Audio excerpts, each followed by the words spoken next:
j'ai été invitée par le président Abdelrahman Hetman pour faire 2 stages avec l'athlète, pour la préparer au mieux aux Jeux Olympiques, aussi bien techniquement que physiquement que mentalement, pour cet très bel événement. Donc j'ai sauté sur l'occasion parce que je trouve que c'est une très belle initiative du comité olympique et me voici à Nouakchott sur le soleil brûlant du pays. Alors pour l'instant, on est parti sur une première phase de physique, donc elle a eu 2 entraînements par jour. On a beaucoup travaillé la position, la force, on a fait de la musculation. C'était une semaine assez chargée pour elle. Et puis on va continuer à la suivre jusqu'au mois de juin. Et normalement au mois de juin, je suis censée revenir pour là un travail plus physique, plus technique, où on va vraiment faire les réglages pour qu'elle fasse une très très belle course aux Jeux Olympiques. Alors elle évolue super bien. Alors c'est pas facile de venir avec un entraîneur qu'on connaît pas forcément pour se comprendre. Quand je dis ta ta ta ta ta, le temps qu'elle comprenne ce que ça voulait dire, on a vraiment pris du temps pour s'apprivoiser. On a pris du temps pour se connaître avant que je vienne. Pendant mon séjour, on a continué à discuter ensemble pour savoir vraiment ses états d'âme. Et au final, on a une très très belle relation que j'espère va continuer jusqu'aux Jeux Olympiques parce que c'est une relation basée sur la confiance.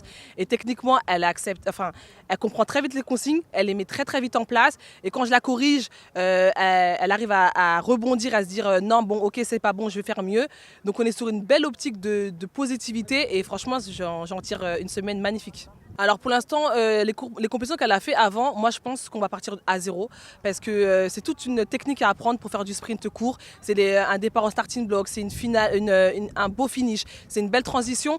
Donc tout ce qu'elle a fait avant, on va essayer de prendre cette base pour la retravailler. Donc moi je pars pas sur un objectif de chrono absolument.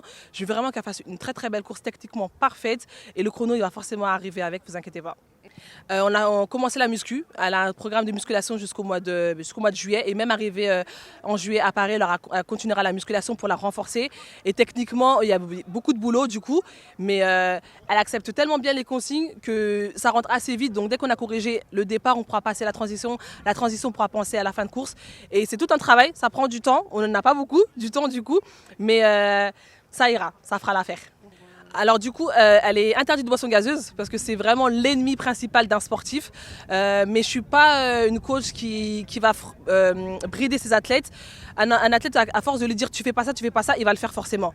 Donc moi, je pars du principe que c'est une adulte, qu'elle est sportive de haut niveau, qu'elle est là pour faire des efforts et pour progresser. Donc elle va manger correctement, elle va manger sainement, des fruits, boire beaucoup d'eau. Et je compte sur elle pour avoir une hygiène correcte tout en se faisant plaisir de temps en temps.